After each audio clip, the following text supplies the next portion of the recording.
Et si je vous disais qu'un moment de faiblesse dans un désert aride a scellé le destin d'une nation entière pour toujours? Enfoui dans les archives familiales de la Genèse se trouve un nom qui deviendra l'adversaire éternel du divin, Amalek. Mais voici ce qui intrigue vraiment les chercheurs et les théologiens. Pourquoi le Créateur, qui a fait preuve de miséricorde envers l'Égypte malgré leurs siècles d'esclavage et a pardonné à Ninive malgré leur cruauté, a-t-il prononcé une guerre totale contre ces nomades du désert? Quel acte horrible ont-ils commis qui a provoqué la proclamation la plus terrifiante de tout texte sacré? J'effacerai complètement toute trace de leur existence sous le ciel. Les Amalécites n'étaient pas simplement une force adverse. Ils partageaient les mêmes liens du sang avec Israël, descendant directement du propre petit-fils d'Abraham. Pourtant quelque chose s'est profondément corrompu dans leur être même.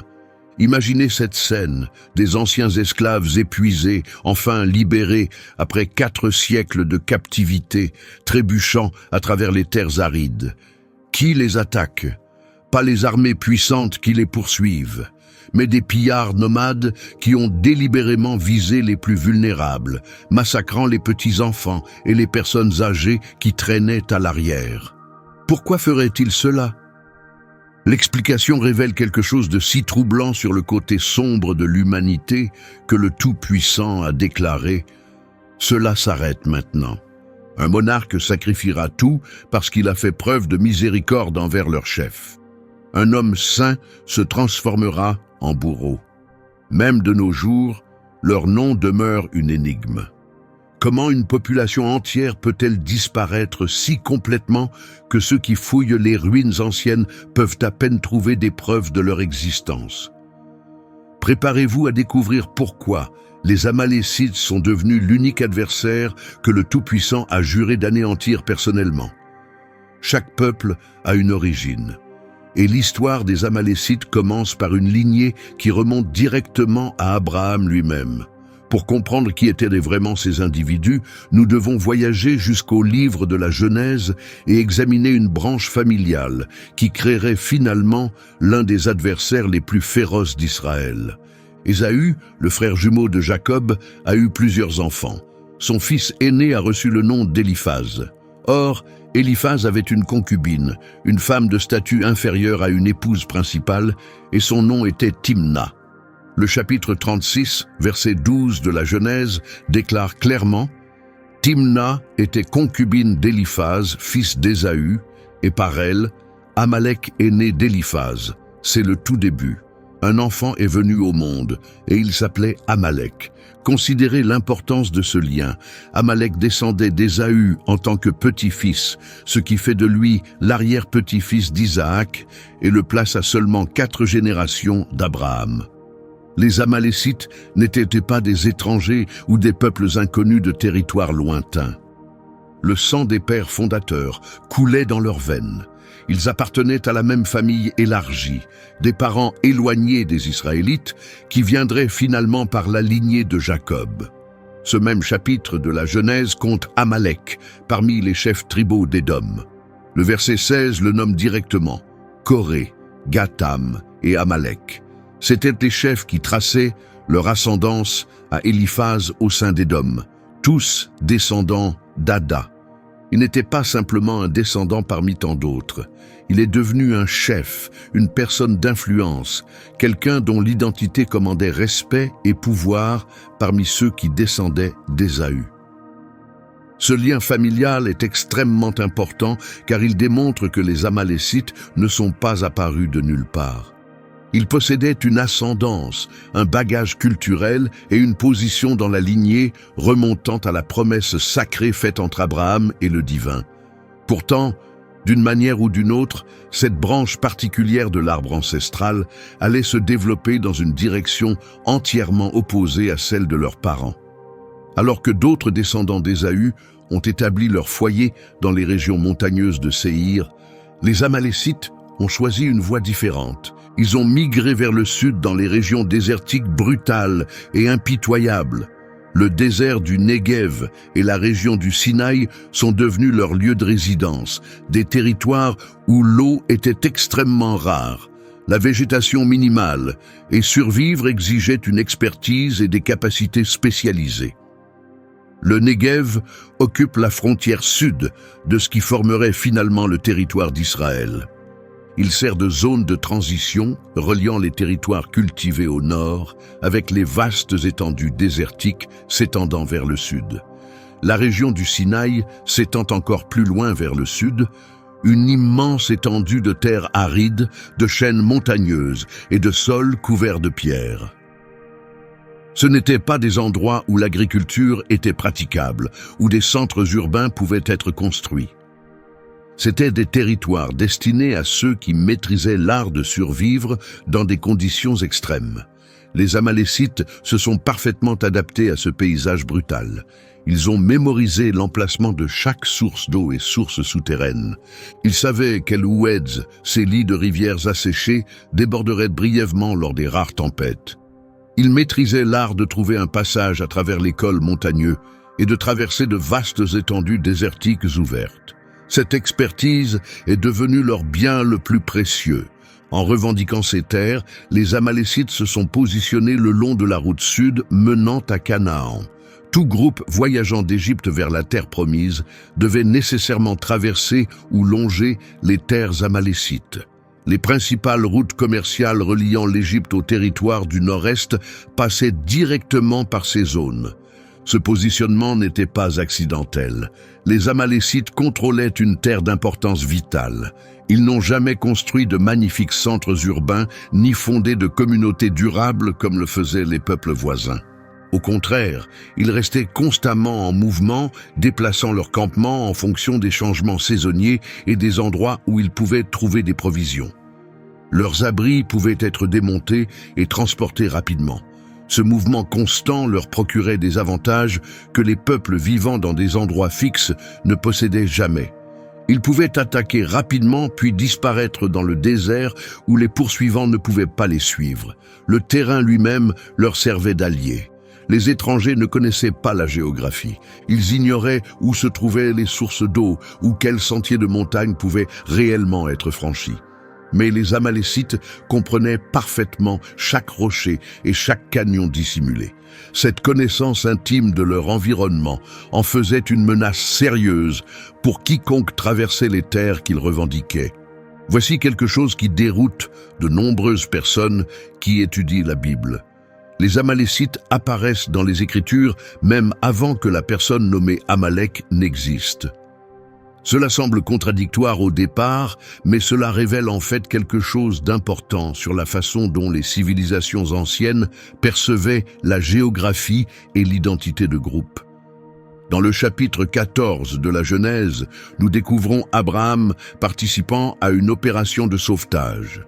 Plusieurs souverains s'étaient engagés dans une guerre et Lot, le neveu d'Abraham, avait été fait prisonnier. Abraham a rassemblé ses combattants qualifiés et a poursuivi les souverains qui avaient capturé Lot.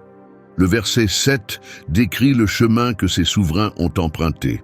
Puis ils ont fait demi-tour et se sont rendus à En-Mishpat, c'est-à-dire Kadès, et ils ont soumis toute la région appartenant aux Amalécites, ainsi que les Amoréens résidant à Hatzatson-Tamar.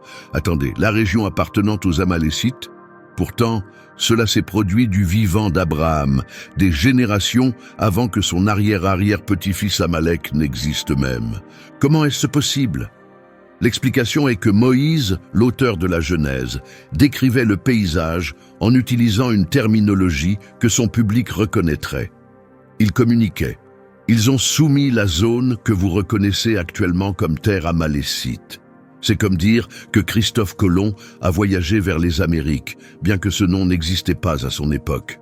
Cette mention démontre que lorsque Moïse a composé ses écrits, les Amalécites étaient devenus si fermement enracinés dans cette région que la terre elle-même portait leur nom. Leur occupation était devenue durable et largement connue. Tout le monde reconnaissait la terre amalécite. Elle représentait un élément établi du terrain géographique. Le fait que Moïse ait utilisé cette description indique que les Amalécites avaient habité ces zones désertiques du sud pendant une période extrêmement longue. Plusieurs générations s'étaient succédées. Ils avaient revendiqué ces territoires comme les leurs, si complètement que la région portait leur nom. Ce n'était pas un groupe récemment formé cherchant encore sa patrie.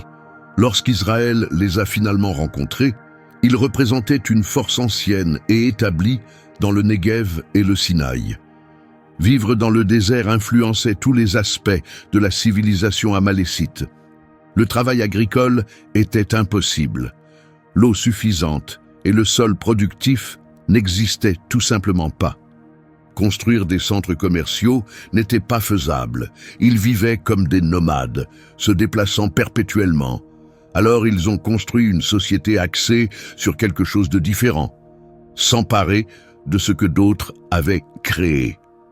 Les Amalécites se sont transformés en pillards. Ce n'était ni occasionnel ni aléatoire. Le pillage est devenu toute leur existence, leur système économique, leur identité fondamentale.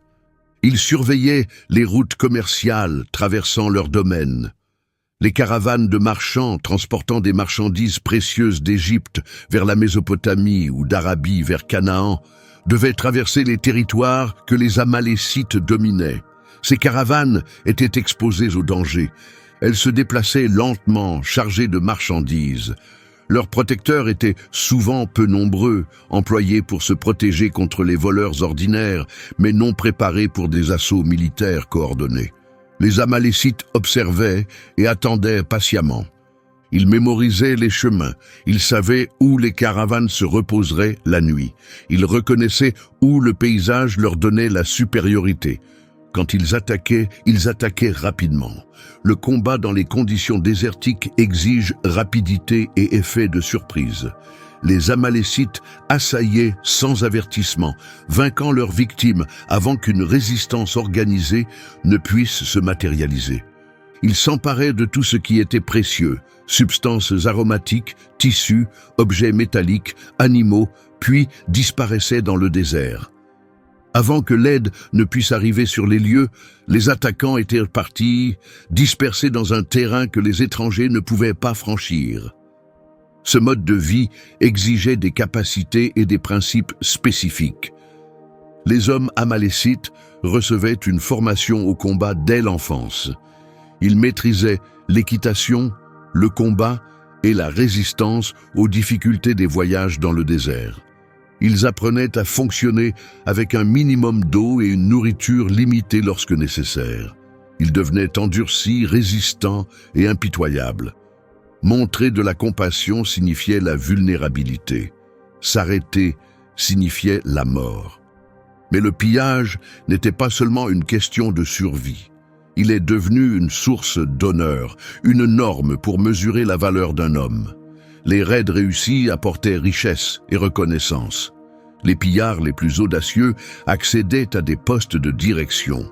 Les récits d'attaques courageuses étaient partagés au coin du feu. Les jeunes hommes grandissaient en écoutant les histoires des exploits de leurs pères et ancêtres, imaginant leur propre chance de démontrer leur capacité au combat. Cette culture garantissait également que les Amalécites étaient perpétuellement en conflit avec quelqu'un. Les voisins recherchant la paix n'apprécient pas d'être pillés. Les commerçants dont les caravanes subissaient des attaques désiraient la vengeance. Les communautés établies dont les villes étaient pillées cherchaient soit la défense, soit la représaille. Les Amalécites existaient dans un état permanent de guerre, ce qui ne faisait que renforcer leur culture du combat et leur dépendance à la brutalité. Les Amalécites descendaient de la lignée d'Ésaü, les plaçant au sein du clan édomite plus large. Cependant, les liens familiaux dans les temps anciens étaient compliqués, et une ascendance commune ne produisait pas automatiquement l'harmonie ou la camaraderie. D'autres descendants d'Ésaü habitaient différents territoires et suivaient différents modes de vie. De nombreux groupes édomites se sont installés dans le territoire montagneux de Séhir, situé à l'est de la vallée d'Araba. Ces hautes terres offraient une sécurité supérieure et davantage de ressources par rapport aux déserts exposés. Avec le temps, ces Édomites ont construit des colonies, cultivé des récoltes dans les basses terres et créé un mode de vie plus permanent. Les Amalécites ont fait un choix différent. Ils sont restés dans les étendues désertiques du sud, préservant leur existence nomade. Cette séparation géographique et culturelle a créé une distance entre eux et leurs parents édomites. Ils partageaient des liens du sang, mais ils ne suivaient pas les mêmes pratiques, ni ne poursuivaient les mêmes objectifs. Parfois, ce lien produisait des avantages partagés. Lorsque les circonstances les favorisaient, les Amalécites pouvaient s'associer avec d'autres groupes édomites. Si une menace commune mettait en danger les deux populations, ils pouvaient unir leurs forces.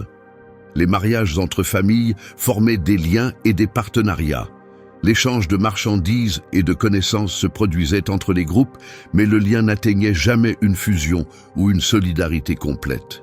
Les Amalécites préservaient leur caractère unique. Ils ne se considéraient pas simplement comme une autre tribu édomite. Ils étaient les Amalécites, distincts, autonomes, obéissant à leur propre chef et pratiquant leurs propres coutumes. Leurs traditions désertiques et leur mode de vie basé sur le pillage les distinguaient des populations édomites plus établies. Cette autonomie signifiait qu'ils opéraient fréquemment de manière indépendante. Lorsque les Amalécites choisissaient de piller une caravane ou d'assaillir une communauté, ils n'avaient besoin d'aucune approbation ou consensus des autres autorités édomites. Ils prenaient leurs propres décisions et acceptaient leurs propres risques.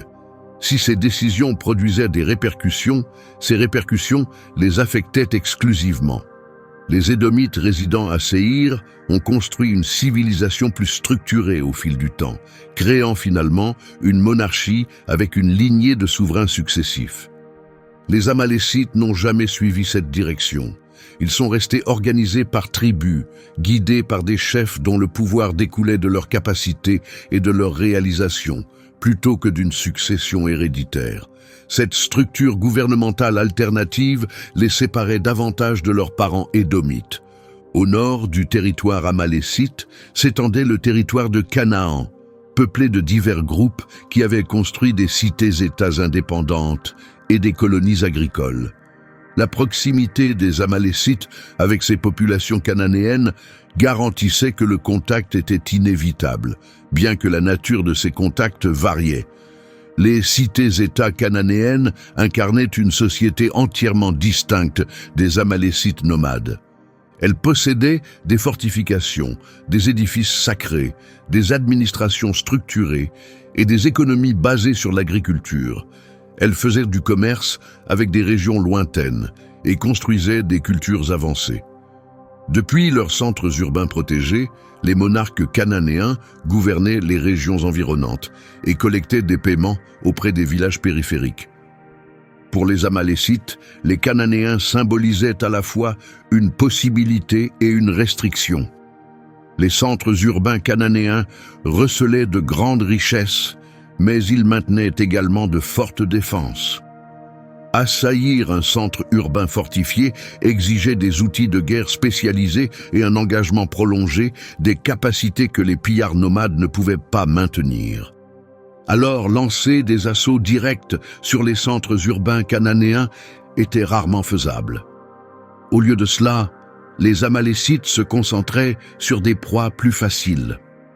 Les communautés agricoles, au-delà des murs protecteurs, n'avaient pas de défense. La saison des récoltes, lorsque le grain était collecté et entreposé, présentait des opportunités d'attaque. Les voyageurs et les modestes caravanes circulant entre les centres urbains pouvaient être prises en embuscade. Les Amalécites maîtrisaient l'art de prendre tout ce qui était possible sans déclencher la riposte armée complète d'un souverain cananéen. Parfois, les situations politiques ouvraient des portes à des partenariats. Un souverain cananéen pouvait employer des pillards amalécites comme soldats mercenaires lorsqu'il était engagé dans un conflit avec une cité-État rivale. Les Amalécites recevaient une compensation et des biens volés, tandis que le souverain cananéen obtenait une puissance de combat supplémentaire sans maintenir une force militaire permanente. Ces accords étaient éphémères et fondés entièrement sur un bénéfice mutuel, pas sur la loyauté ou une véritable alliance. À d'autres périodes, les souverains cananéens assemblaient des campagnes de représailles contre les Amalécites si leurs attaques devenaient trop destructrices. Un souverain ne pouvait pas permettre que ses domaines soient pillés sans réaction, ou il semblerait impuissant. Alors périodiquement, les forces cananéennes avançaient dans le désert, tentant de discipliner les attaquants et de prévenir de futures frappes. Ces campagnes parvenaient rarement à capturer les Amalécites qui se déplaçaient rapidement, mais elles communiquaient un avertissement. Malgré ces rencontres, les Amalécites ne se sont jamais intégrés à la société cananéenne. Ils n'ont pas adopté les traditions, croyances ou modes de vie cananéens. Ils restaient à l'écart, maintenant leurs coutumes désertiques et leur mode de vie basé sur le pillage. Les Cananéens incarnaient la société établie, tout ce que les Amalécites avaient décidé de ne pas devenir. La plupart des civilisations anciennes construisaient leurs systèmes économiques sur l'agriculture ou le commerce. Elles cultivaient des champs, élevaient des animaux, fabriquaient des produits ou facilitaient le déplacement de marchandises entre des territoires lointains. Les Amalécites ont choisi une direction entièrement différente. Leur système économique était parasitaire, reposant sur la saisie de ce que d'autres avaient créé. Le pillage n'était pas un complément à leur subsistance, c'était leur subsistance. Les richesses des Amalécites provenaient des efforts d'autrui. Quand les commerçants travaillaient pendant des mois pour accumuler des marchandises précieuses et les transporter à travers les routes désertiques, les Amalécites attendaient à proximité pour s'emparer de ces biens en un instant brutal. Quand les agriculteurs consacraient des saisons à cultiver des récoltes, les Amalécites apparaissaient au moment de la collecte pour réclamer le rendement. Cette approche économique offrait certains avantages. Les Amalécites n'avaient pas besoin de consacrer du temps à semer et entretenir des champs. Ils n'avaient pas l'obligation de préserver des connexions commerciales ou de construire des installations de production. Ils n'avaient pas besoin de communautés durables avec toutes les structures de soutien que cela exige. Leurs besoins étaient plus basiques et ils pouvaient diriger leurs efforts vers le combat et le déplacement. Les troupeaux représentaient une part importante de leur possession. Lors des raids, ils capturaient moutons, chèvres, bovins et chameaux. Ces créatures fournissaient nourriture, capacité de déplacement et biens d'échange. Des troupeaux massifs signifiaient prospérité et triomphe. Un pillard victorieux pouvait s'enrichir en bétail, utilisant sa fortune pour entretenir plusieurs épouses et de nombreux descendants, élevant son statut et son pouvoir. Pourtant, cette base économique générait une incertitude intégrée. Les Amalécites ne fabriquaient rien par eux-mêmes. Leur fortune variait selon les résultats des raids. Une série de frappes victorieuses pouvait leur apporter la prospérité. Mais si les victimes probables renforçaient leur protection, ou si des puissances plus fortes repoussaient les Amalécites des zones de pillage productives, leur fortune pouvait rapidement disparaître. Ce mode de vie parasitaire exigeait également que les autres restent productifs. S'ils détruisaient chaque colonie à proximité, massacraient chaque marchand et effrayaient chaque caravane, ils n'auraient plus rien à piller. Il existait donc un équilibre tordu à préserver. Piller suffisamment pour prospérer, mais pas excessivement au point que les origines de la fortune disparaissent complètement. La dépendance aux biens volés façonnait les principes et perspectives amalécites. Pourquoi travailler quand saisir est possible?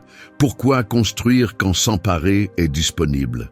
Pourquoi produire quand voler fonctionne? Ces mentalités, renforcées à travers les générations, se sont profondément enracinées dans leur société. Le travail appartenait aux autres. Saisir représentait la pratique amalécite. Bien avant qu'Israël ne rencontre les Amalécites à Réphidim, ces attaquants du désert avaient déjà construit une réputation effrayante à travers le territoire. Leur nom était reconnu, leur tactique était comprise, leur brutalité était reconnue. Cette réputation fonctionnait à la fois comme outil offensif et barrière protectrice. La terreur représente un puissant instrument dans le combat et la survie. Quand les voyageurs apprenaient qu'ils allaient traverser le territoire amalécite, ils se préparaient au pire. Ils employaient des protecteurs supplémentaires. Ils voyageaient en groupes plus importants.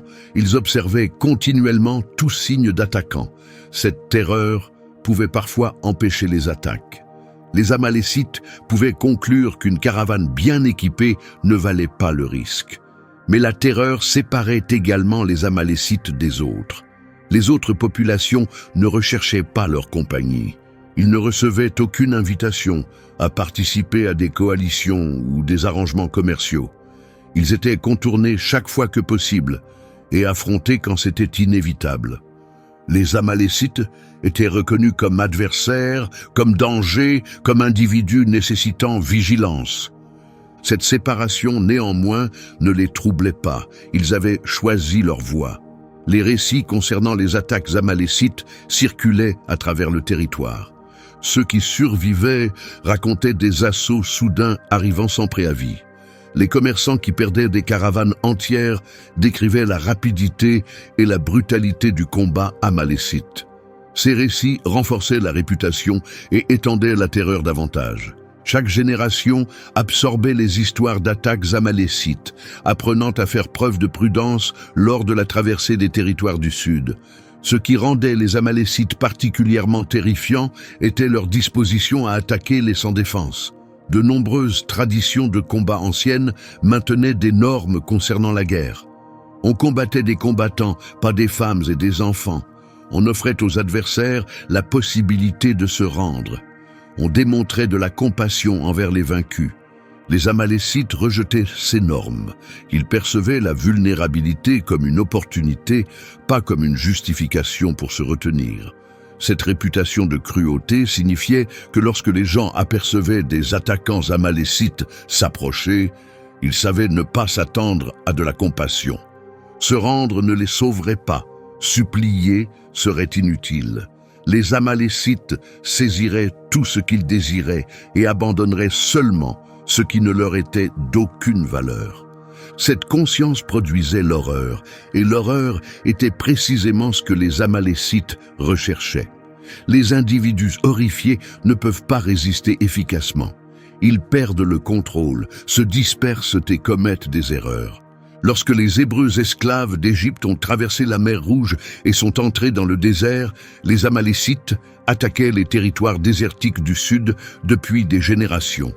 Leur réputation était fermement confirmée. Leur domaine était clairement marqué. Leurs tactiques étaient reconnues. Ils représentaient un élément familier du territoire, dangereux, cruel et perpétuellement à l'affût d'opportunités pour attaquer les impuissants. Les Israélites avaient récemment observé quelque chose d'inimaginable. Ils avaient traversé la mer Rouge sur un terrain sec, tandis que les eaux restaient suspendues comme des barrières de chaque côté. Ils avaient vu les forces militaires du Pharaon périr dans les eaux en les poursuivant. Ils avaient obtenu la liberté après 400 ans d'esclavage en Égypte. Cependant, la liberté dans le désert arrivait avec de nouveaux défis. Ils voyageaient à travers le désert, et l'expédition s'avérait exigeante. Ce n'étaient pas des combattants disciplinés ou des voyageurs expérimentés. C'étaient des familles, hommes, femmes, enfants et personnes âgées qui avaient consacré leur existence à fabriquer des briques en Égypte. Maintenant, ils marchaient à travers un paysage impitoyable avec des provisions limitées, découvrant comment dépendre du divin pour la subsistance de chaque jour. Les Israélites atteignirent un endroit nommé Réphidim. Ils établirent leur campement là-bas, mais une difficulté surgit. Il n'y avait pas d'eau. Les gens éprouvaient la soif et leurs plaintes s'intensifiaient. Ils se disputaient avec Moïse, réclamant de l'eau. Moïse supplia le Tout-Puissant et le Seigneur lui ordonna de frapper une pierre à Horeb. Moïse suivit le commandement et l'eau jaillit pour que le peuple puisse boire. Telle était la situation à Réphidim, un immense rassemblement d'anciens captifs, épuisés par les voyages, luttant contre la déshydratation et les plaintes, commençant seulement à comprendre ce que suivre le divin à travers le désert exigeait. Ils étaient exposés, Ils étaient désorganisés, ils ne présentaient aucune menace pour personne. Puis, le chapitre 17, verset 8 de l'Exode, documente ce qui s'est produit ensuite. Les Amalécites sont arrivés et ont frappé les Israélites à Réphidim. Aucun préavis, aucune instigation, aucun désaccord territorial ou conflit antérieur. Les Amalécites sont simplement arrivés et ont frappé. Israël n'était pas entré en territoire amalécite en demandant quoi que ce soit. Il n'avait pas menacé les Amalécites ni pillé leur campement. C'étaient des personnes déplacées traversant le désert, luttant pour survivre. Pourtant, les Amalécites ont vu une opportunité là où d'autres auraient pu voir des êtres humains nécessitant de l'aide. Ils ont vu des milliers d'individus avec des biens, des animaux et aucune structure militaire. Ils ont vu une proie facile. Cette agression ne concernait pas la protection ou la sécurité. Elle concernait la chasse. Les Amalécites ont observé une population sans défense et ont choisi de frapper. Cet instant allait établir la relation entre ces deux peuples pour les siècles à venir. L'agression amalécite à Réphidim n'était pas simplement non provoquée. Elle était délibérée et vicieuse dans son exécution. Ils n'ont pas affronté les combattants les plus puissants d'Israël dans un combat honorable. Ils ont utilisé une méthode qui exposait quelque chose de sinistre concernant leur nature.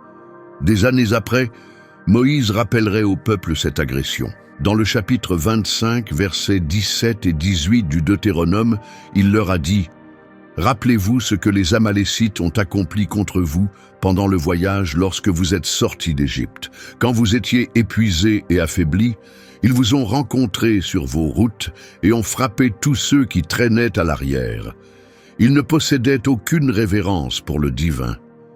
Réfléchissez à ce que cela signifie. Quand un rassemblement important se déplace à travers un paysage difficile, certains individus tombent naturellement en arrière. Les personnes âgées ne peuvent pas marcher aussi rapidement. Les individus malades peinent à maintenir le rythme. Les jeunes enfants s'épuisent rapidement et ralentissent.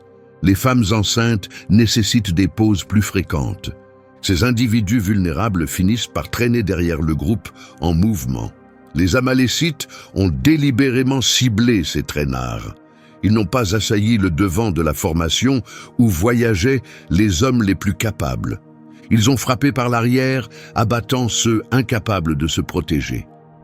Des hommes et femmes âgés qui avaient enduré des décennies de captivité en Égypte ont été tués alors qu'ils luttaient pour rester avec leur famille. Des enfants ont été abattus pendant qu'ils marchaient. Les individus malades et faibles, déjà en difficulté, n'ont reçu aucune compassion. Ce n'était pas un combat, c'était un massacre. Les combattants affrontent d'autres combattants, mais les Amalécites ont choisi de massacrer les sans défense. Ils ont sélectionné les victimes les plus faciles, celles incapables de résister, celles ne présentant aucun danger. Ce choix stratégique démontrait une absence totale de sympathie humaine. Moïse a inclus une observation essentielle. Il ne possédait aucune révérence pour le divin. Les Amalécites savaient ce qui s'était produit en Égypte. L'information circulait dans le monde ancien. Les récits des fléaux, de la division de la mer Rouge et de l'anéantissement des forces militaires du Pharaon auraient circulé à travers le territoire. Tout le monde savait que le Dieu d'Israël était puissant et protégeait son peuple. Pourtant, les Amalécites ne s'en souciaient pas. Ils n'ont montré aucun respect, aucune prudence, aucune considération pour la divinité qui avait récemment accompli des merveilles. Ils ont vu des individus sans défense et ont frappé sans égard pour la protection céleste ou les limites éthiques. Ce manque de crainte n'était pas du courage. Il représentait un rejet de tout pouvoir, au-delà de leurs désirs personnels. L'agression amalécite a forcé Israël à réagir. Il ne pouvait pas simplement fuir.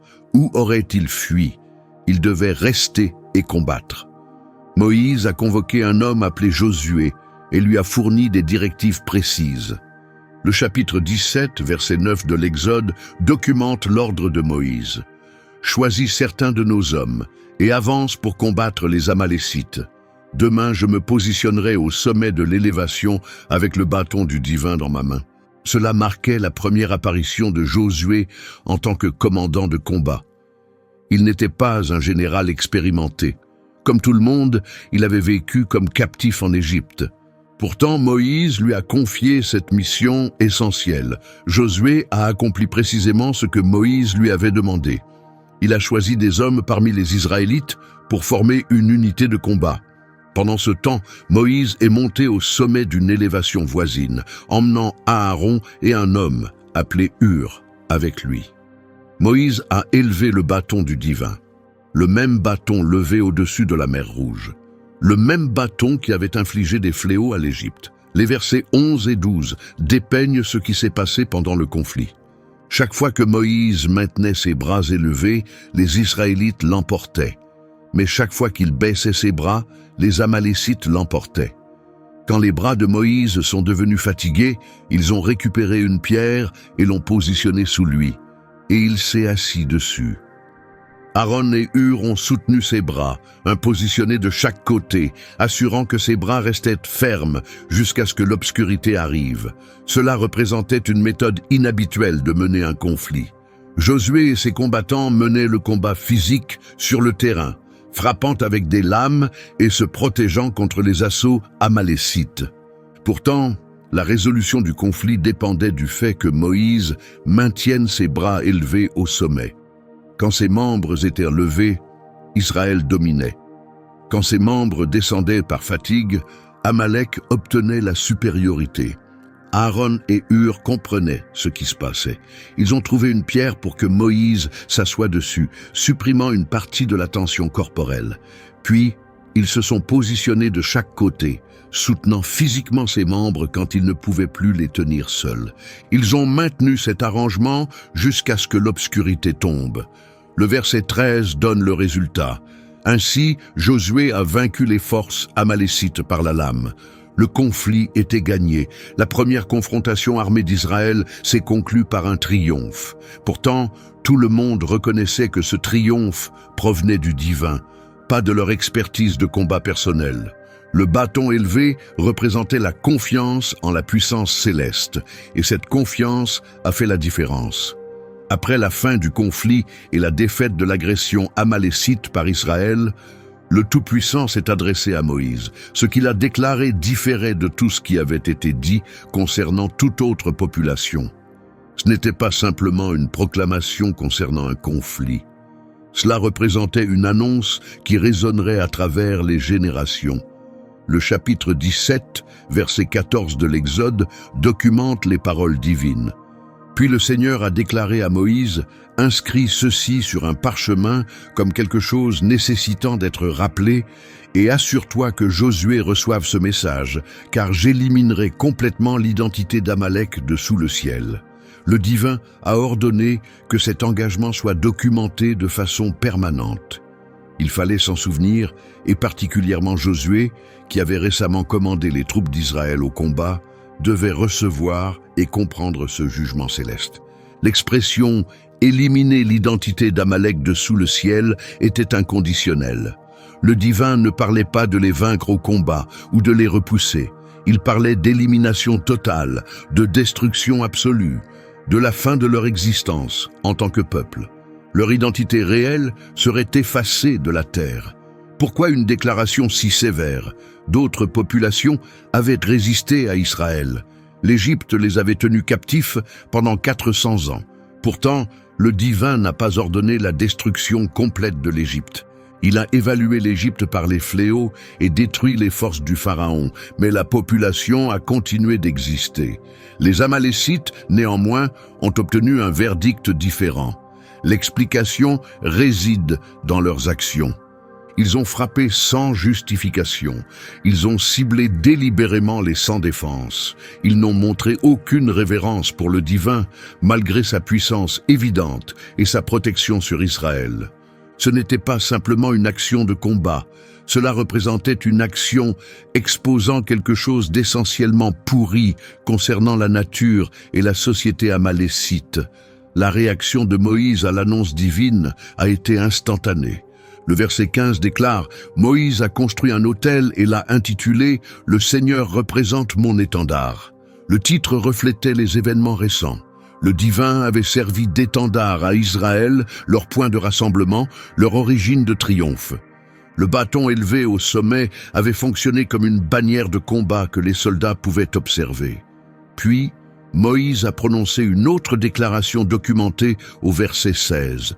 Il a déclaré « Puisque des bras ont été levés contre le trône du Seigneur, le Seigneur maintiendra le conflit contre les Amalécites à travers chaque génération. » Cela représentait un conflit qui ne se conclurait pas avec un engagement ou une génération. C'était un conflit éternel, persistant à travers le temps, jusqu'à ce que le jugement céleste soit accompli.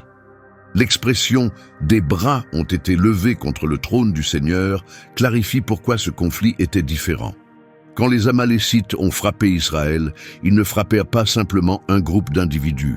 Ils frappaient le peuple que le divin avait sélectionné, le peuple qu'il protégeait, le peuple par lequel il se manifestait à l'humanité. Frapper Israël signifiait frapper les intentions et les desseins du divin. Les Amalécites s'étaient établis comme adversaires, non seulement d'Israël, mais du Tout-Puissant personnellement. Le temps s'est écoulé, et Israël a progressé à travers le désert. Finalement, ils ont établi leur camp à Kadès-Barnéa, le long de la frontière de la terre promise. Moïse a envoyé 12 éclaireurs pour examiner Canaan et fournir un résumé.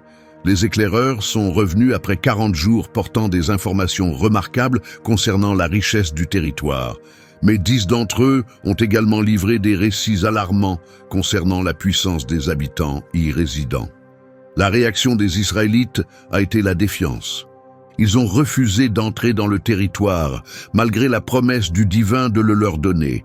Ils ont même discuté de choisir une nouvelle direction et de retourner en Égypte. La fureur du divin s'est intensifiée contre eux et il a annoncé que cette génération n'entrerait pas dans la terre promise. Ils erreraient à travers le désert pendant 40 ans, jusqu'à ce que chaque adulte qui avait défié le divin décède.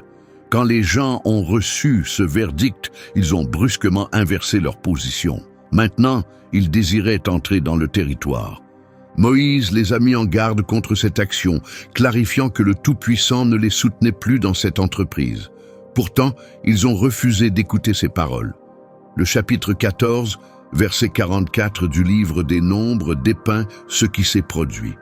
Malgré tout, dans leur arrogance, ils ont avancé vers le point élevé dans la région montagneuse, bien que ni Moïse ni l'arche de l'Alliance du Seigneur n'aient quitté le campement. Ils ont procédé sans la direction de Moïse et sans l'arche, la représentation de la présence divine. Ils fonctionnaient de manière indépendante maintenant. Le verset 45 fournit le résultat. Puis les Amalécites et les Cananéens, qui résidaient dans cette région montagneuse, sont descendus et les ont frappés et les ont repoussés complètement jusqu'à Horma. Les Amalécites occupaient des portions de la région montagneuse du sud. Quand Israël a tenté d'envahir sans l'approbation du divin, les Amalécites se sont unis avec les Cananéens pour protéger la terre. Cet engagement différait entièrement de Réphidim. À Réphidim, Israël possédait le soutien du divin et a triomphé malgré le manque d'expérience. Ici, ils ont osé combattre sans la présence divine et ils ont subi une défaite totale. Les Amalécites ont aidé à les repousser complètement jusqu'à Horma, causant de graves pertes. Cette défaite a livré une leçon sévère à Israël. Ils ne pouvaient pas obtenir de victoire par leur force personnelle ou leur propre timing. Le triomphe exigeait la conformité et le soutien céleste. Les Amalécites, pendant ce temps, avaient efficacement protégé la terre et repoussé un effort d'invasion. Des décennies après, alors qu'Israël se préparait à finalement entrer dans la terre promise, un événement inhabituel s'est produit. Le souverain de Moab, effrayé par la proximité d'Israël avec son domaine, a employé un prophète appelé Balaam pour placer une malédiction sur Israël. Pourtant, chaque fois que Balaam ouvrait les lèvres pour maudire, le Tout-Puissant plaçait des bénédictions dans son discours à la place. Balaam a prononcé plusieurs prophéties concernant Israël et les populations environnantes. L'une de ces prophéties référençait directement les Amalécites. Le chapitre 24, verset 20 du livre des Nombres capture le moment. Puis Balaam a observé Amalek et a prononcé sa prophétie. Amalek se tenait en premier parmi les populations, mais leur conclusion apportera l'anéantissement total. L'expression « en premier parmi les populations » a reçu diverses interprétations. Cela pourrait indiquer qu'Amalek était un peuple ancien, fermement enraciné. Ou bien cela pourrait signifier qu'ils étaient la première population à frapper Israël après l'Exode, les premiers à lever l'agression contre le peuple divinement choisi. Quoi qu'il en soit, Balaam reconnaissait que les Amalécites détenaient un statut et un passé notable, mais ce passé se conclurait. Leur conclusion apportera l'anéantissement total. Ce n'était pas le point de vue personnel ou le désir de Balaam. Cela représentait une annonce prophétique du Tout-Puissant. La même divinité qui avait promis à Réphidim d'éliminer l'identité d'Amalek validait maintenant par un prophète étranger que ce verdict se produirait certainement. La prophétie de Balaam a ajouté une autre dimension au jugement céleste contre Amalek. Moïse n'était pas la seule personne à avoir reçu la promesse divine de leur anéantissement. Maintenant, par Balaam, les populations voisines le recevaient également. Les Moabites, les Madianites et quiconque était présent lorsque Balaam a prononcé ces prophéties comprenaient que les Amalécites étaient destinés à l'anéantissement total par la divinité d'Israël. Après le décès de Josué, Israël est entré dans une ère difficile. Le livre des Juges dépeint des schémas récurrents où Israël descendrait dans l'iniquité. Le Tout-Puissant permettrait aux adversaires de les subjuguer. La population supplierait pour obtenir de l'aide, et le divin élèverait un juge pour les sauver. Les Amalécites émergent plusieurs fois tout au long de cette ère, systématiquement comme oppresseurs ou pillards. La référence initiale apparaît pendant le récit d'Églon, souverain de Moab. Le chapitre 3, verset 13 du livre des Juges déclare « Recrutant les Ammonites et les Amalécites pour l'accompagner, Églon est arrivé et a frappé Israël, et ils ont pris le contrôle de la ville des palmiers.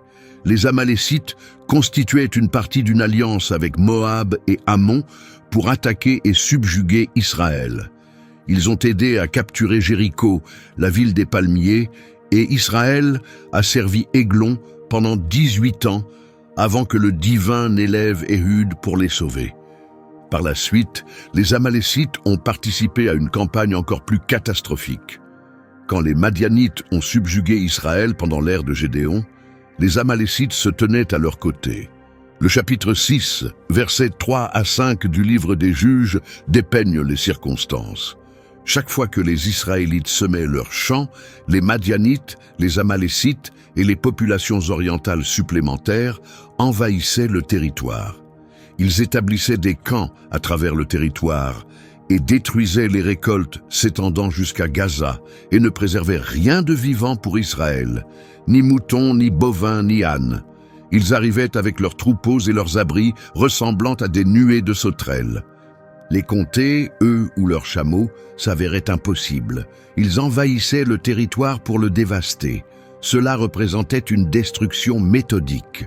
Chaque année, quand Israël semait les champs et travaillait sur ses terres, ces pillards apparaissaient en quantités énormes. Ils ne volaient pas simplement des provisions, ils détruisaient la capacité d'Israël à survivre. Ils n'abandonnaient rien, pas de récolte, pas de troupeau, rien. La comparaison aux sauterelles s'avérait appropriée. Ils arrivaient en quantités écrasantes et consumaient tout. Le verset 6 fournit le résultat. Madian a tellement appauvri les Israélites qu'ils ont supplié le Seigneur pour obtenir de l'aide. Les Amalécites ont participé à une campagne qui a poussé Israël au désespoir. Ce n'était pas du pillage sporadique. Cela représentait une dévastation annuelle, s'étendant sur 7 ans. Les Amalécites avaient repris leurs schémas établis, s'unissant avec d'autres pour exploiter la vulnérabilité d'Israël.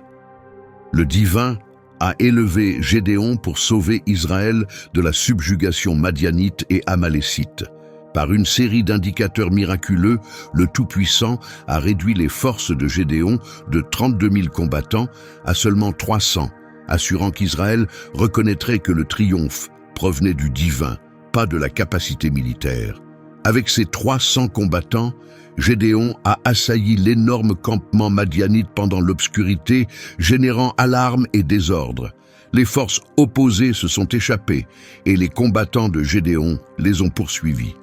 Le chapitre 7, verset 24 du livre des Juges déclare « Gédéon a envoyé des messagers à travers le territoire montagneux d'Éphraïm, déclarant « Descendez contre les Madianites et contrôlez les eaux du Jourdain devant eux, s'étendant jusqu'à Beth-Bara. » Ainsi, tous les combattants d'Éphraïm ont été convoqués, et ils ont contrôlé les eaux du Jourdain s'étendant jusqu'à Beth-Bara.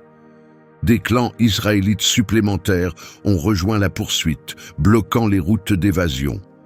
Pourtant, les souverains madianites, Zéba et Tsalmouna, se sont échappés avec 15 000 combattants, tout ce qui restait de leur force militaire énorme.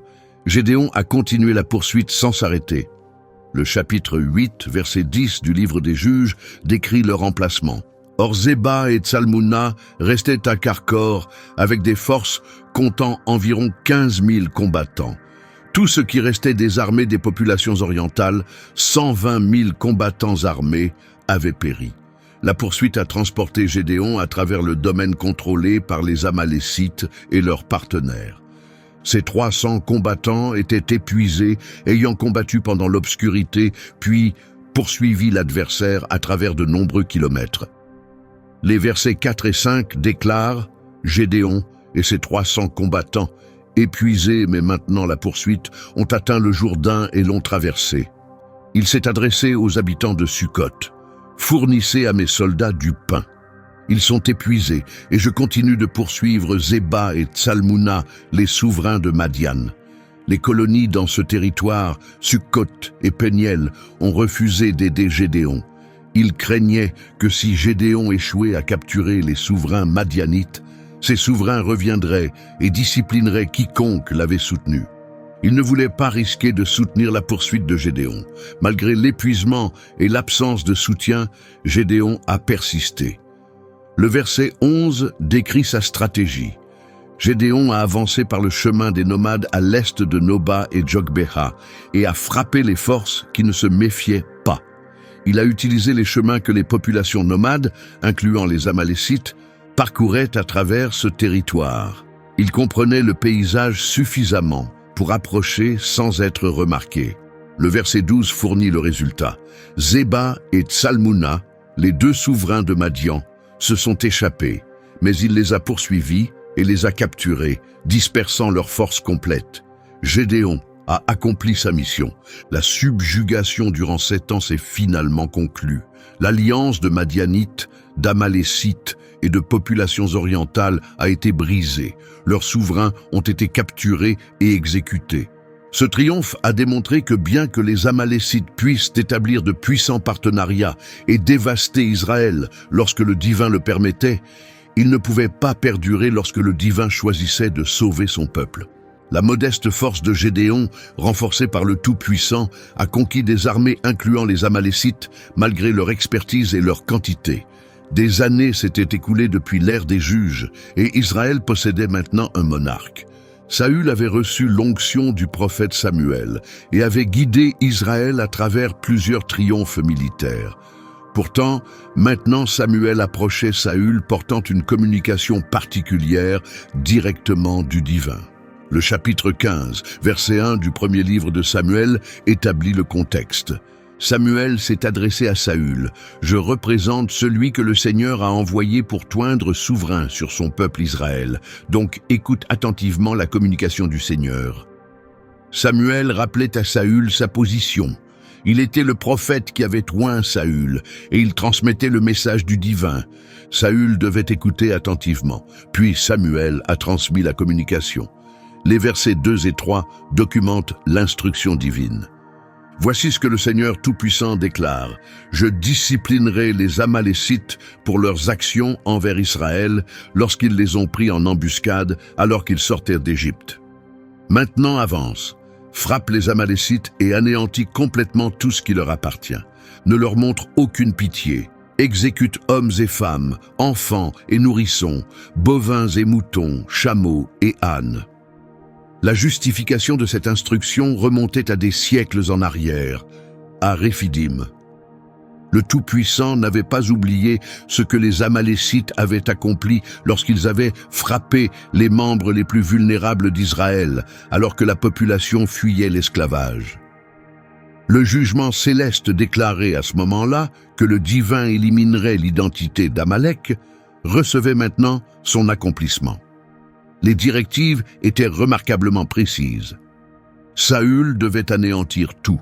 Le terme hébraïque employé ici est « érem », signifiant voué à l'anéantissement, complètement détruit. Rien ne devait recevoir pitié ou préservation. Chaque individu, chaque créature, tout ce que les Amalécites possédaient nécessitait la destruction. Cette instruction s'avère difficile pour les lecteurs contemporains à comprendre. Pourquoi un anéantissement si complet ? Le passage fait référence à la transgression initiale, l'agression non justifiée sur des réfugiés sans défense, le ciblage des faibles et des impuissants, l'absence absolue de révérence pour le divin. Les Amalécites s'étaient transformés en représentation de résistance aux intentions du divin et leur tradition de brutalité s'était transmise à travers les générations. Saül a obtenu ces directives sans équivoque. Aucune incertitude n'existait, aucun espace pour une interprétation alternative. Le prophète qui l'avait oint souverain se tenait devant lui, transmettant l'instruction directe du divin. La réaction de Saül allait exposer beaucoup concernant sa nature et son aptitude à servir comme monarque. Saül a répondu à l'instruction divine en assemblant son armée. Le chapitre 15, verset 4 du premier livre de Samuel déclare « Ainsi Saül a convoqué les combattants et les a comptés à Télaïm, 200 000 fantassins et 10 000 de Juda. » Cela représentait une force militaire énorme, démontrant que Saül abordait la mission avec gravité et déployait des ressources armées substantielles. Le verset 5 dépeint la méthode de Saül.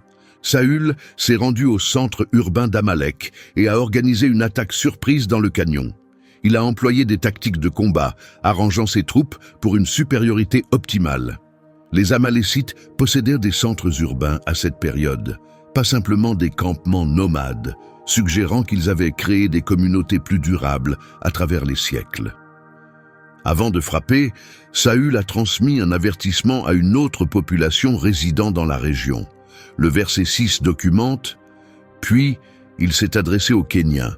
Partez, abandonnez les Amalécites, m'empêchant de vous anéantir avec eux, parce que vous avez démontré de la générosité à chaque Israélite lorsqu'ils sont sortis d'Égypte. Ainsi, les Kéniens sont partis d'auprès des Amalécites. Les Kéniens partageaient une parenté avec le beau-père de Moïse et avaient aidé Israël durant l'Exode. Saül s'est assuré qu'il ne serait pas piégé dans l'anéantissement, prouvant qu'il pouvait différencier entre les adversaires d'Israël et ceux qui avaient démontré de la générosité. Puis l'assaut a commencé. Le verset 7 fournit l'étendue. Puis Saül a frappé les Amalécites s'étendant de Havila à Shur, approchant la frontière orientale de l'Égypte. Cela représentait une opération complète couvrant l'étendue entière du domaine amalécite. De Havila dans le désert arabique à Shur, approchant l'Égypte, les troupes de Saül ont avancé à travers chaque territoire que les Amalécites dominaient. Le verset 8 dépeint le résultat du combat. Il a capturé Agag, souverain des Amalécites, vivant, et chacun de sa population, il l'a complètement anéanti par la lame. D'un point de vue du combat, cela représentait un triomphe total. Les troupes de Saül ont conquis l'armée amalécite, anéanti leur population et capturé leur souverain. Les Amalécites, en tant que force de combat, étaient brisés. Leurs centres urbains sont tombés, leur population a péri dans le conflit. L'opération a affiché les capacités de Saül en tant que chef de combat.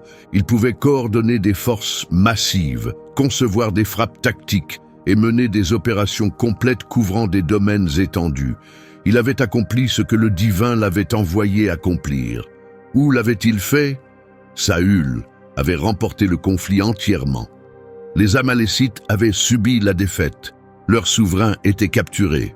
Mais ensuite, Saül a pris des décisions qui transformeraient tout. Le chapitre 15, verset 9 du premier livre de Samuel, divulgue ce qui s'est passé. Pourtant, Saül et l'armée ont préservé Agag et le meilleur des moutons et bovins, les veaux gras et les agneaux. Tout ce qui possédait de la valeur. Ceux-ci, ils ont refusé de les anéantir complètement, mais tout ce qui était méprisé et faible, ils l'ont complètement anéanti. Examinez cela de près. Saül a préservé le roi Agag vivant. L'armée a préservé les meilleurs troupeaux, les créatures précieuses appropriées pour vendre ou utiliser. Ils ont anéanti seulement ce qui manquait de valeur ou semblait faible. Cela représentait le contraire précis de ce que le divin avait ordonné. Le Tout-Puissant avait déclaré d'anéantir tout. Saül a choisi de préserver les objets précieux. Pourquoi Saül s'est-il comporté ainsi? Le passage ne fournit pas son raisonnement original, mais nous pouvons observer le schéma. Les meilleurs moutons et bovins détenaient de la valeur. Pourquoi les gaspiller? Le roi Agag représentait un trophée, un souverain adversaire capturé à afficher comme preuve de triomphe. Saül prenait des décisions pratiques, préservant ce qui semblait bénéfique ou précieux. Pourtant, ces décisions pratiques brisaient des directives célestes directes. Le Tout-Puissant n'avait pas déclaré « anéantis tout, sauf les objets précieux ». Il a déclaré « ne leur montre aucune pitié ». Aucune disposition d'exception n'existait, aucune autorisation pour appliquer le raisonnement humain pour altérer l'instruction. Le verset 12 révèle ce que Saül a accompli après le conflit. À l'aube, Samuel s'est levé et a voyagé pour rencontrer Saül, mais il a reçu l'information. Saül s'est rendu à Carmel. Là, il a construit un mémorial l'honorant lui-même et est parti en continuant vers Gilgal. Saül s'est rendu à Carmel et a érigé un mémorial à lui-même. Il honorait son triomphe, commémorant son accomplissement, construisant quelque chose pour glorifier sa propre identité. Ce mémorial révèle la pensée de Saül. Il percevait cette opération comme sa réalisation, son triomphe, son accomplissement. Il ressentait de la fierté concernant ses actions. Il désirait que les gens se rappellent sa réalisation de combat. Pourtant, il avait négligé quelque chose d'essentiel. Ce n'était pas sa mission à accomplir selon sa préférence. Cela représentait le verdict du divin étant accompli à travers lui. La différence est sévère. Le Tout-Puissant avait déclaré d'éliminer l'identité d'Amalek. Saül a construit un mémorial à sa propre identité. Le Tout-Puissant avait déclaré d'anéantir tout. Saül a préservé le meilleur de tout. Le Tout-Puissant avait fourni des instructions explicites. Saül les a altérées selon son propre raisonnement. Pendant que Saül honorait son triomphe et construisait des mémoriaux, le Tout-Puissant s'adressait à Samuel. Ce que le divin a déclaré cette nuit-là signifierait un moment pivot dans la chronique d'Israël. Le chapitre 15, verset 10 du premier livre de Samuel documente « Puis, le message du Seigneur a atteint Samuel. Cela s'est produit pendant l'obscurité après la fin du conflit et pendant que Saül restait à Carmel. Le Tout-Puissant n'a pas attendu que Samuel découvre la défiance de Saül. Il l'a divulgué directement à son prophète. Le verset 11 contient la déclaration écrasante du divin. Je ressens du chagrin d'avoir établi Saül comme souverain parce qu'il s'est écarté de moi et n'a pas accompli mes directives.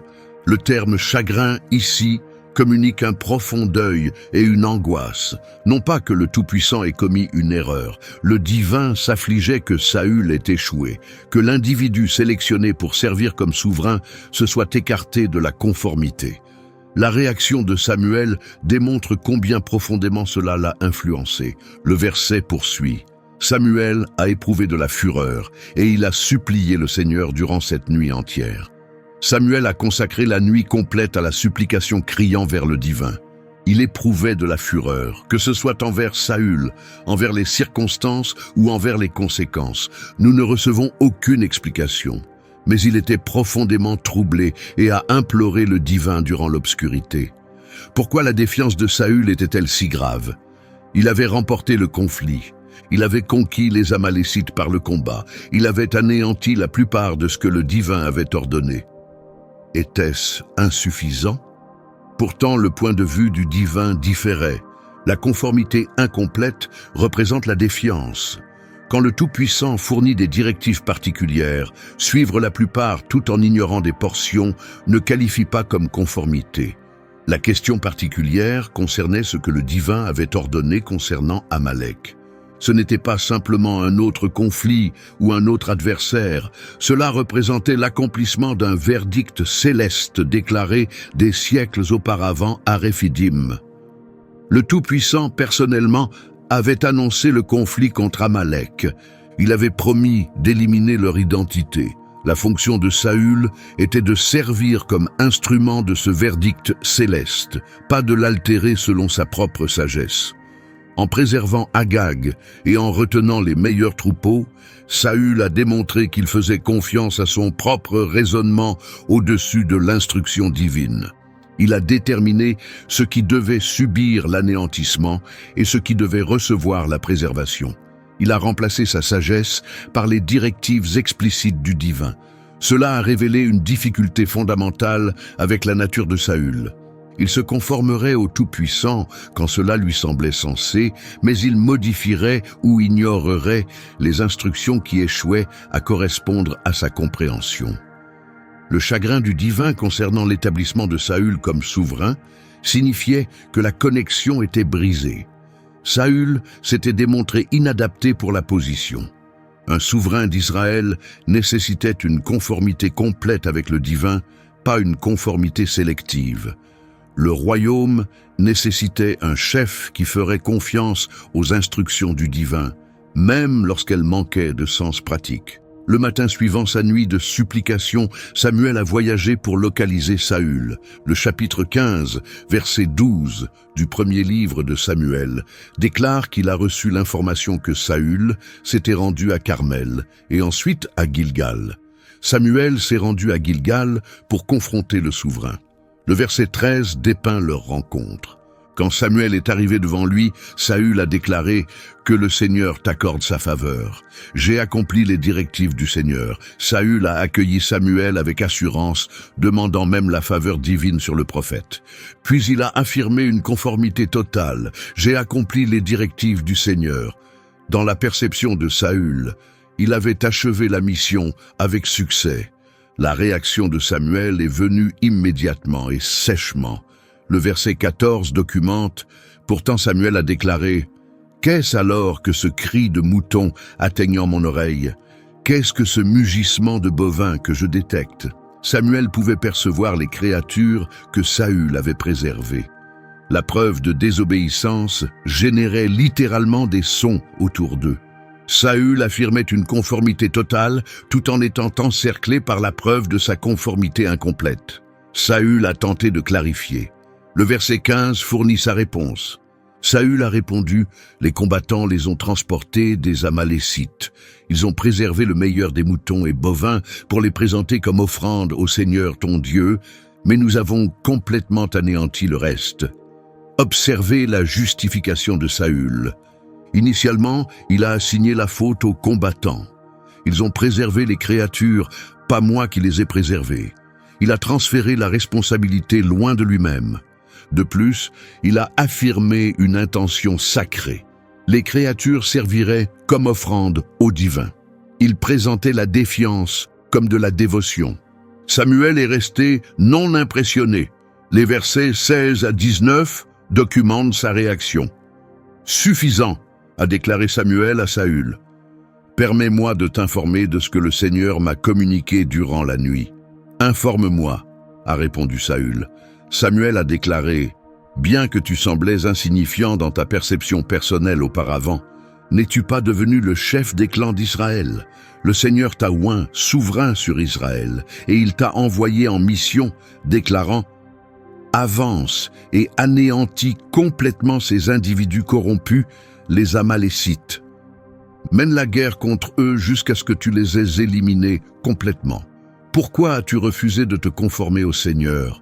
Pourquoi t'es-tu emparé des biens volés et as-tu commis le mal dans la perception du Seigneur? » Samuel a percé les justifications de Saül. Le divin avait fourni des directives explicites. Saül avait choisi de s'emparer des biens volés à la place.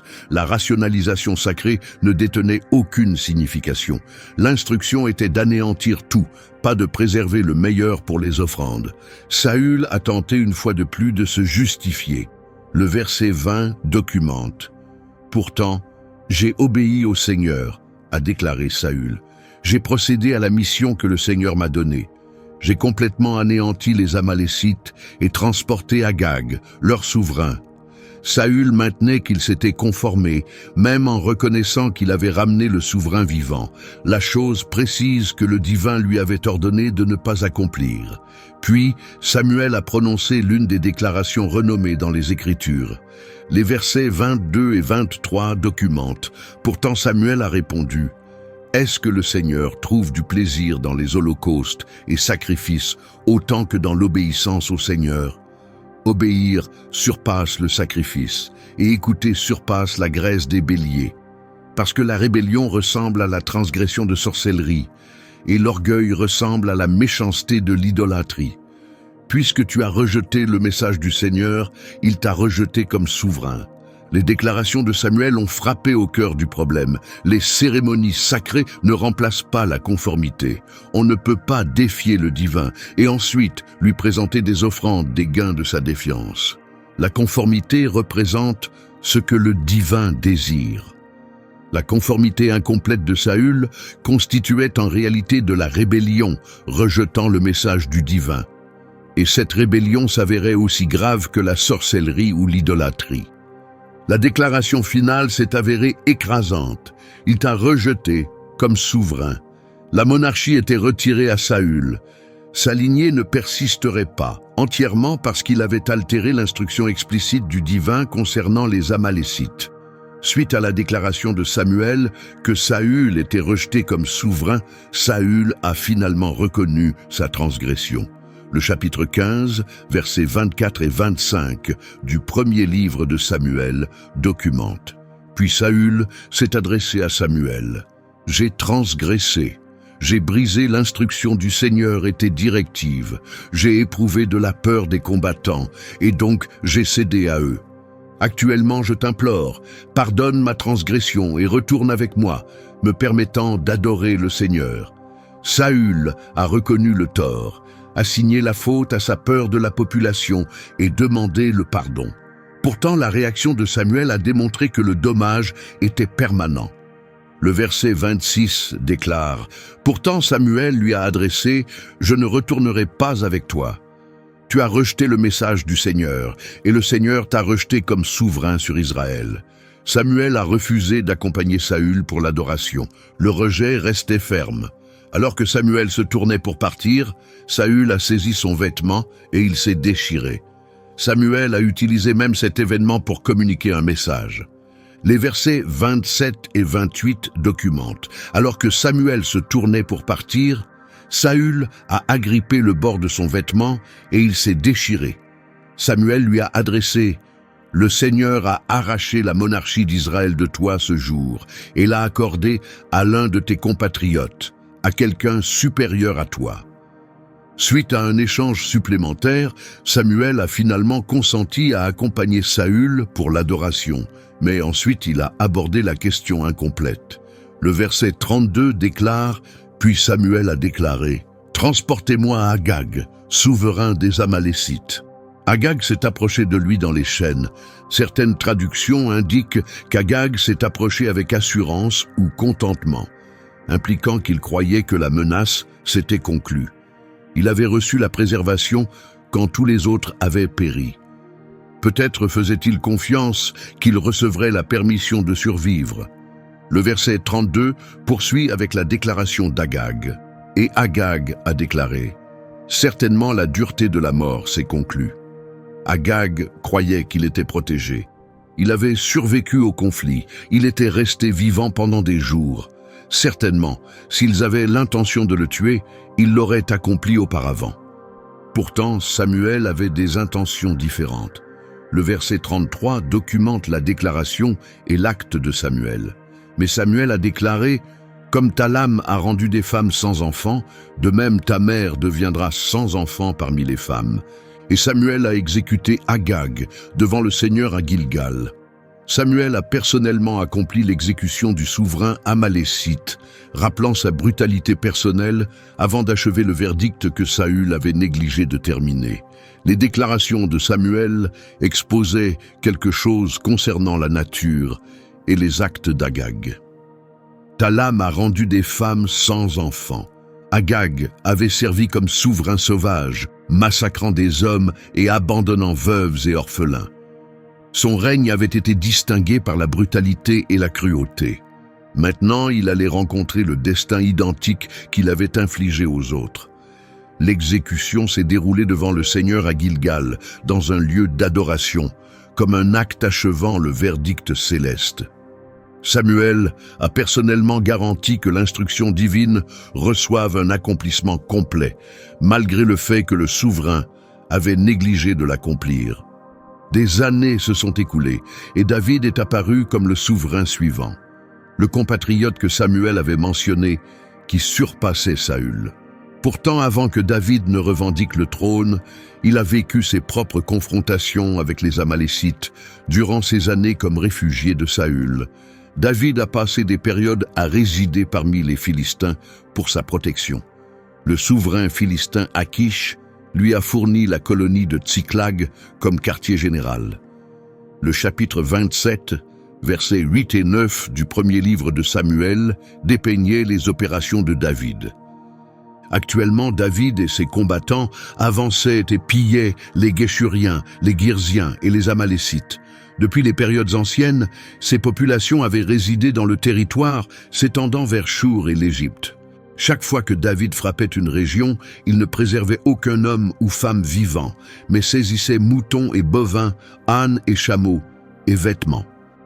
Puis il retournait vers Achish. David pillait le domaine amalécite, avançant le conflit que le divin avait annoncé contre eux. Il saisissait leurs troupeaux et possessions, et il garantissait que personne ne survivait pour communiquer ses opérations. Quand Achish questionnait où il avait pillé, David fournissait des réponses trompeuses, préservant sa tromperie tout en combattant véritablement les adversaires d'Israël. Mais ensuite, la catastrophe est arrivée. Le chapitre 30, versets 1 et 2 du premier livre de Samuel dépeigne ce qui s'est produit. David et ses combattants sont arrivés à Tsiklag le 3e jour. Actuellement, les Amalécites avaient pillé le Negev et Tsiklag. Ils avaient frappé Tsiklag et l'avaient incinéré, et avaient saisi comme prisonniers les femmes et tous les autres à l'intérieur, jeunes et âgés. Ils n'ont tué aucun d'entre eux, mais les ont emmenés alors qu'ils poursuivaient leur chemin. Pendant que David était absent, des pillards amalécites avaient frappé Tsiklag. Ils avaient incinéré la colonie et saisi tout le monde comme prisonniers, incluant les 2 épouses de David, Ahinoam et Abigail. Ainsi, David et ses combattants ont pleuré bruyamment jusqu'à ce qu'ils ne possèdent plus d'énergie pour pleurer. La dévastation s'est avérée complète. Tout avait disparu. Tous ceux qu'ils chérissaient étaient capturés. Les combattants personnels de David se sont retournés contre lui dans leur chagrin. David a éprouvé une détresse sévère parce que les combattants discutaient de le lapider. Chaque individu se sentait amer dans son esprit à cause de ses fils et filles. Pourtant, David a découvert la force dans le Seigneur son Dieu. Dans son instant le plus désespéré, David s'est tourné vers le divin pour la force. David a consulté le Seigneur par le prêtre Abiatar, questionnant s'il devait poursuivre les pillards. Les versets 7 et 8 documentent. Puis David s'est adressé à Abiatar le prêtre, le descendant d'Ahimelech. « Transporte-moi l'éphod. » Abiatar le lui a transporté et David a consulté le Seigneur. « Devrais-je poursuivre ce groupe de pillards? Les atteindrai-je » ? « Poursuis-les, a-t-il répondu. Tu les atteindras absolument et accompliras le sauvetage. » David a rassemblé 600 combattants et a commencé la poursuite. Ils ont découvert un serviteur égyptien qui avait été abandonné par les Amalécites lorsqu'il était tombé malade. Cet individu a consenti à guider David vers le groupe de pillards. Les versets 16 et 17 dépeignent ce que David a découvert. Il a guidé David vers le bas et là, ils apparaissaient, dispersés à travers le terrain, consommant, buvant, et célébrant à cause de la quantité énorme de biens volés qu'ils avaient saisis du territoire des Philistins et de Juda. David les a combattus depuis l'obscurité jusqu'au soir du jour suivant, et aucun d'entre eux ne s'est échappé, sauf 400 jeunes combattants qui sont partis sur des chameaux et se sont enfuis.